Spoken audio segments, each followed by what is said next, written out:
오늘 본문의 배경은 예수님께서 예루살렘에서 갈릴리로 가시는 길에서 일어난 일입니다.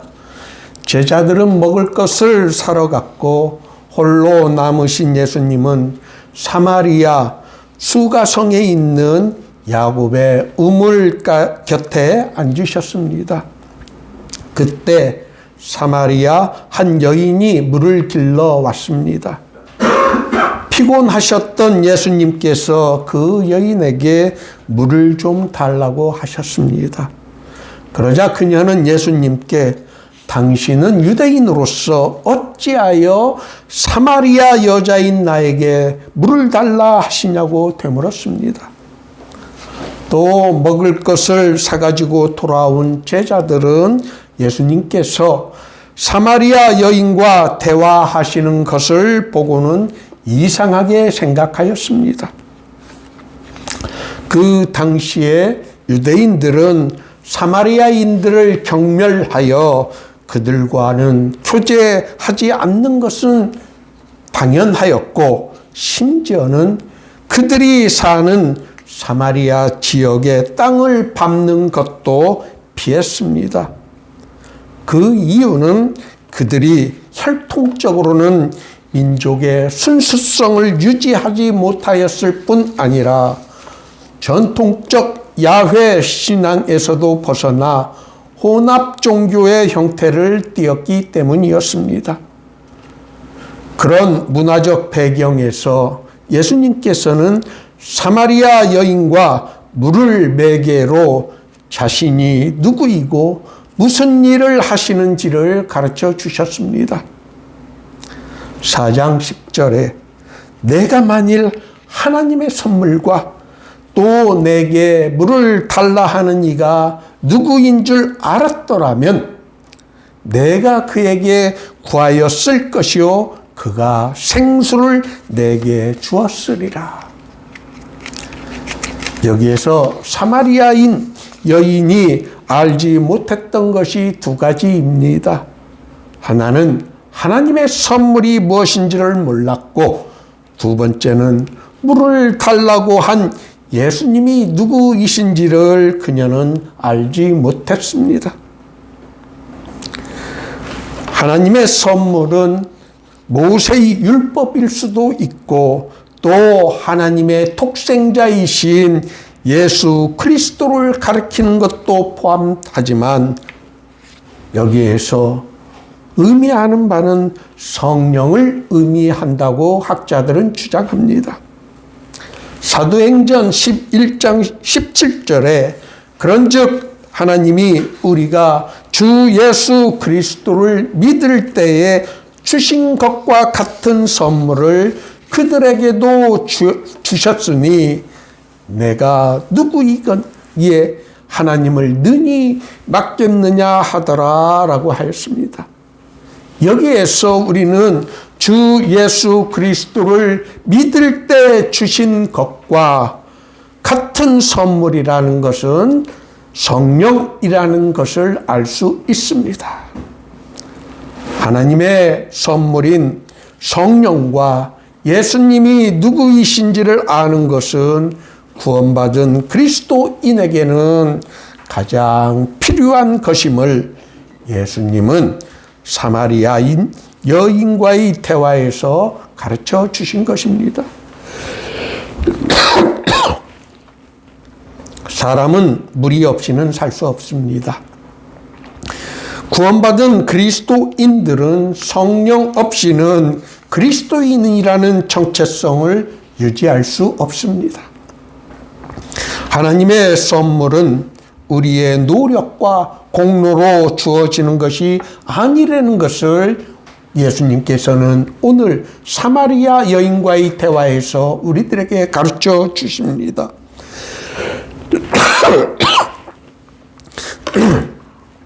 하나님의 선물은 전적으로 하나님의 은혜로 값없이 우리에게 주어지는 것입니다.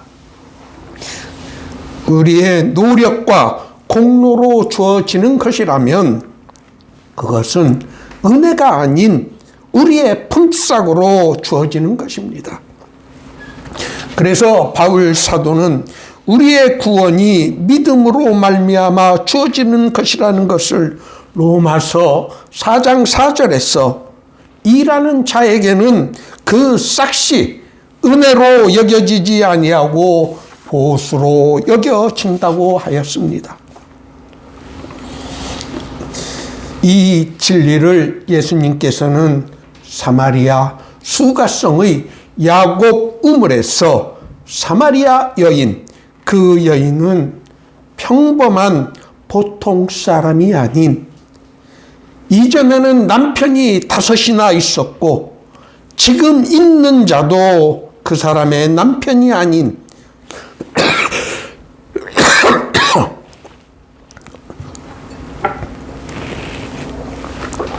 어찌 보면 세상 사람들로부터 손가락질을 받는 곡절이 있는 죄가 많은 여인과의 대화였다는 것을 가르쳐 줍니다.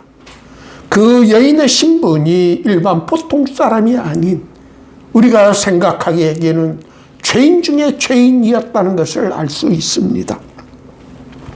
우리가 예수를 믿음으로 구원을 받게 되는 것은 우리의 노력이 아닌 전적으로 하나님의 은혜의 선물이라는 것을 오늘 본문 말씀에서 우리는 배우게 됩니다.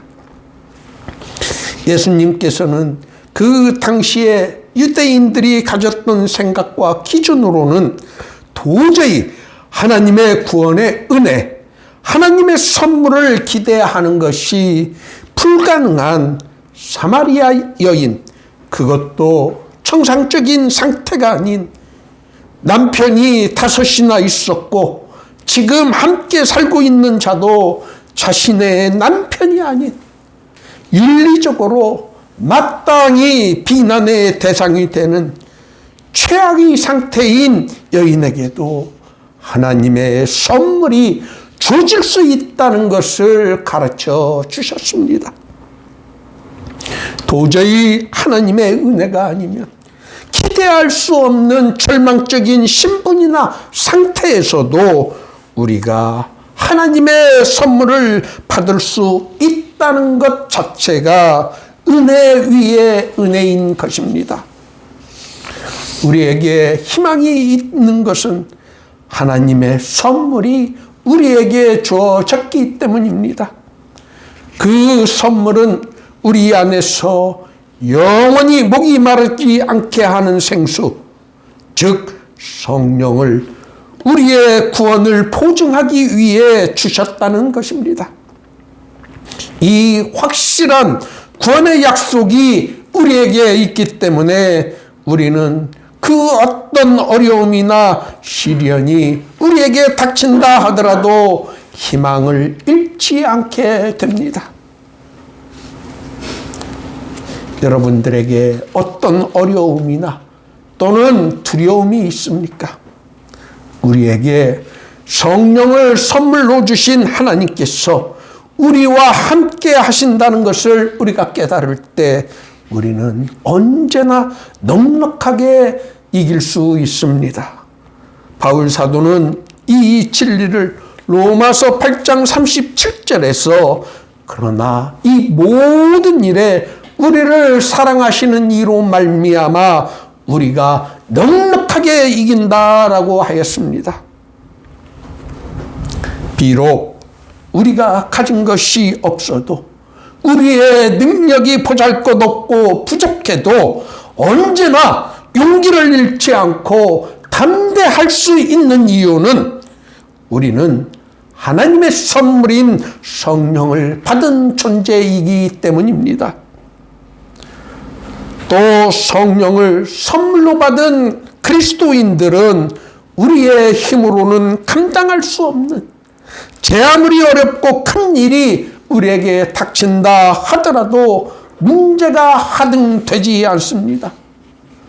성령이 친히 우리의 영과 더불어 우리가 하나님의 자녀이라는 것을 증언하시기 때문입니다.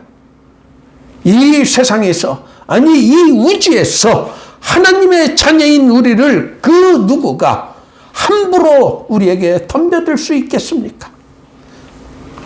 하나님께서는 우리를 보호하고 안심시켜 주시기 위한 또 다른 이중장치로 말할 수 없는 탄식으로 우리를 위하여 성령께서 친히 간구하여 주십니다. 우리가 하나님의 자녀라는 것을 증언해주고 또 우리를 위해 말할 수 없는 탄식으로 우리를 위해 간구해 주시는 성령을 하나님께서는 자신의 선물로 우리에게 주셨기 때문에 그 선물을 받은 우리는 비교할 수 없는 특권 중에 특권을 받은 신분인 것입니다. 이 사실을 여러분 깊이 깨달으면서 오늘 모두의 교회 예배에 참석하신 여러분 모두가 하나님의 선물과 은혜를 체험함으로 언제나 담대하고 또 힘과 용기 그리고 어떤 상황에서라도 희망을 얻을 수 있기를 예수님의 이름으로 축원합니다. 아멘.